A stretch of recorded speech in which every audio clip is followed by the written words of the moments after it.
Hello friends, and welcome back to my crafty space. My name is Crystal, and in today's video, I am going to be creating a spread to help us celebrate International Scrapbooking Day. I am using some of my Paige Evans product and cut files in order to create today's spread. First of all, we are going to be using this Polaroid camera. So it's like frames. I don't know if it's called the frames background cut file or if it's just called the frames cut file. But these are the frames that were originally in an 8.5 by 11 size, and I resized them to work inside of the 6 by 8 album, which is the page I'm going to be creating today. So I've got the frames cut out. I cut them on this light pink paper that I thought matched really well with the product that I am using today. So that was the first thing. Inside of these frames, I have printed tiny itty bitty photos of my daughter going from her birth all the way through the age that she is now, which is 6. So we have 0, 1, 2, 3, 4, 5, and 6. And that's what I'm going to be using inside of these. I'm only going to be using 7 of these frames.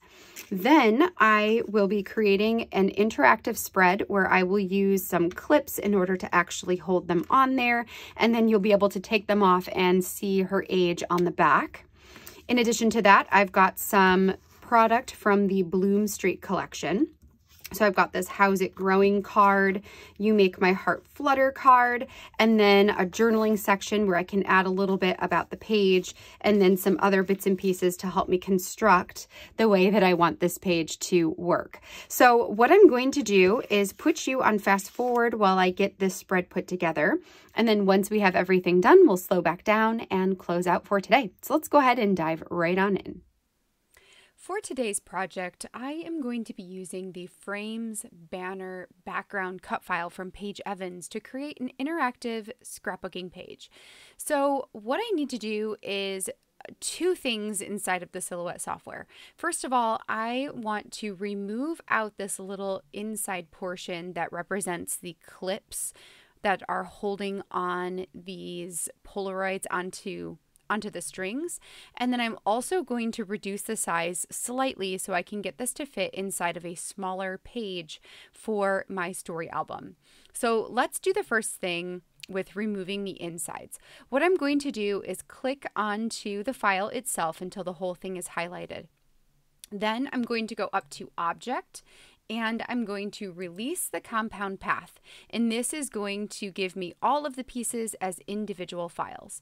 So from here, I can click on those little inside pieces and just go ahead and delete them so that now we're left with nothing in the middle. It's just going to cut it out as though it were part of the frame itself. Then once I have this done, we will go ahead and reduce the size of the file in its entirety so that it fits a little bit better. Okay, so now everything is deleted. Next, I'm going to re-highlight all of the different components within this file, go back up to Object, and we're going to make this a compound path. So that's going to regroup everything together and make this one file. Now I can see here that this file is 10.634 inches tall by 8.323 inches wide. So I'm going to come down to this bottom right corner and click on the box here and reduce this down probably right around this 7-inch mark is good for me.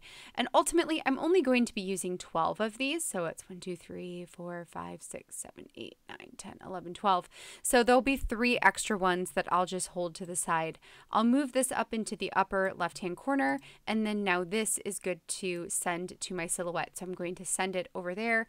I'm going to change my material to the textured heavy cardstock.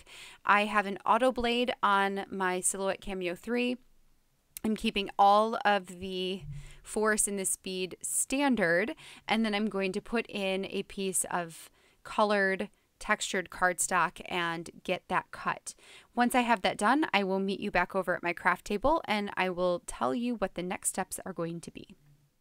All right, so now that we're back here on my craft table, let's go ahead and get to work assembling this page all together. So the first thing I'm going to do is grab this piece of plain white cardstock. I cut this down to 6.875 by 8.25 because I want this spread to be something that goes outside of a page protector, especially since we're going to have an interactive element on the page. I want you to be able to actually work with the interactive pieces, and you wouldn't be able to if it was hidden behind a page protector. So I trim it a little bit wider than the 6x8 so that I can hole punch the edge of it and stick it into my 6x8 binder all together. So I have a piece of darker navy blue paper there that actually came off of one of the Paige Evans Bloom Street papers. I'm trying to remember which paper number it is, but I don't remember. I'll make sure to put that in the description for you down below with my supplies list. So I added the blue there on the edge because I wanted there to be a color difference for where I was actually going to add my hole punches. Then I have a 4x6 card that came off of the cut apart paper from the Bloom Street collection to add my text to. When I added that on top, I realized that I did not quite get my measurements right. What I wanted this to look like is I wanted the card at the top there to be all the way on the page, and then I wanted the blue to go right next to it. So what was happening is they were layering on top of each other. I didn't necessarily like that. Then I tried to add on the stripe there at the bottom and then realized I might need more space in between the top card and the bottom stripe part. So I end up taking pretty much everything off of this white cardstock, and the cardstock doesn't make it. So I will end up tossing that away, grabbing a new piece that I will cut out, and then we'll start fresh. For the cut file itself, I took the Frames banner cut file here, and what I'm going to do is cut off 7 of those frames. This is why I needed to take the inside piece off of the quote-unquote clip that holds it onto the page, because I wanted to have that top portion be solid. So I trimmed off the polaroids there from the string, and then I also cleaned up the lines at the top so that you have a straight edge where the photo is going to be, if that makes sense. So I have 7 of those ready to go, and that's what I'm going to use with my photos. Here's where you can see that I went ahead and got a fresh piece of white cardstock. I'm now going to start by adding my journaling card here first.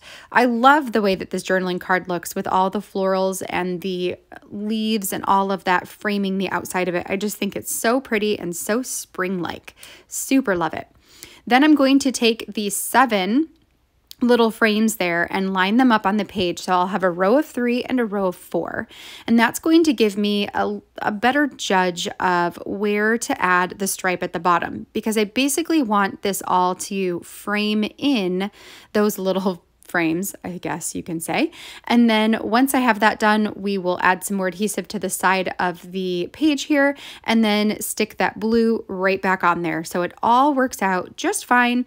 And by the time we get to the finished page, you have no idea that I ever messed up in the first place. It looks totally fine. So that's that. All right, so once we get this trimmed off, then we're going to start working on the polaroids. So what I will do is take each one of those and I'm going to back them with my paper. Oh, you know what? Maybe I will do this first. Never mind, I lied. First, we're going to work on my strings.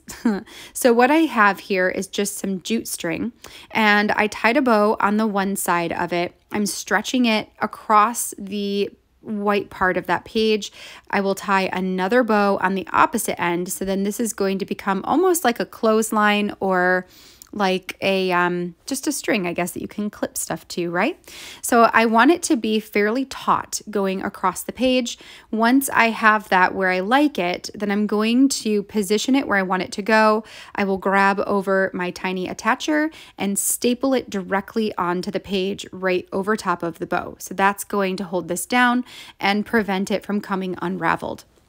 My idea here is to take those little polaroids that we will eventually get to backing, and once I have the photos on them, I want to clip them onto these strings. So then you can unclip them and have additional things on the back of them. For me, I'm going to put the year the photo was taken and the age that Isabella would have been, but you could totally do a spread like this and have it be, you know, about a trip that you took, and maybe each little Polaroid is a place that you visited on your trip.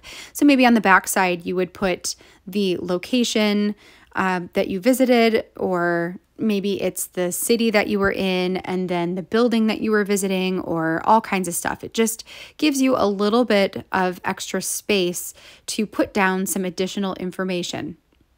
So that is that. All right, so now we're working on the second one here. I used the Polaroid that you saw to help me position where to add this string to, so that there is enough space for the Polaroid on the top string to hang down without running into the bottom string. We are stapling that on there, and now I have the base of this project done. So we can go ahead and work on actually backing these cut files. The photos here I printed at 0.75 inches by 0.75 inches. So they are itty bitty tiny photos. I went into my records, or into my files of photos, and found one from each of the years that my daughter has been alive. So I have her newborn picture, but then I also have a picture from the age of 1 to the age of now she is 6. I will add some liquid glue on the back side of the Polaroid there, and then I'm just going to stick it down on top of the photo. For some of these, I was able to add adhesive to the entire thing and stick it down on there. For other ones, I only have enough space to just add adhesive around where the photo is going to go, because the photo paper doesn't extend down all the way for the Polaroid there. I didn't quite like that, you know, there was a difference on the back of, you know, how much of it was covered. So what I will end up doing is grabbing over a piece of spare white cardstock, sticking all of these Polaroids down on top of it, and then cutting those out again. That way they are all fully backed with white, so that when you flip them over, they all look the same. And I think that that was the right move to make. So here's where you can see how this is going to come together. I've got that one little Polaroid. I'm going to stick on this tiny clip that I have here, and then I will clip the photo onto the string.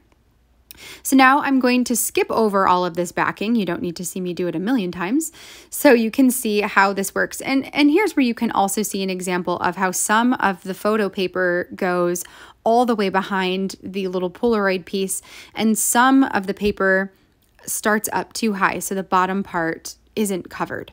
So that is why I grabbed over that piece that you see now. I'm going to trim all of the excess off of these Polaroids that you have here, and then just use some roller adhesive to stick it down onto the white cardstock. Once I have all 7 on there, I will go ahead and trim these apart, and then we can add them onto the spread. At some point here, I will also turn over each of those little Polaroids and add the year that the photo was taken and the age of Isabella on the back of them as well. And it works out really nice. For the clips that I'm using on this spread, these are ones I've had in my stash for a very, very long time. I originally bought them at Hobby Lobby, I want to say like maybe 2 years ago, and I know that they still have packs that are like this. They have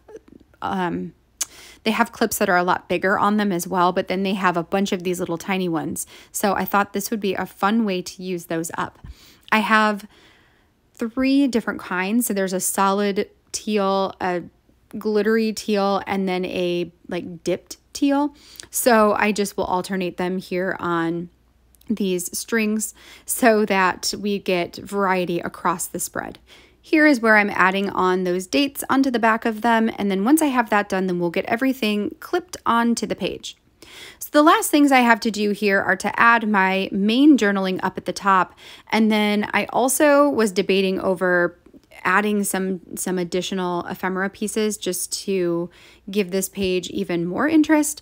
I have a little pack of floral die cuts there to the left side. Those are from the Horizon collection. And I had originally pulled them out for this spread, but ultimately decided that it would be just too much to have those on here. So I will decide against those and put those away.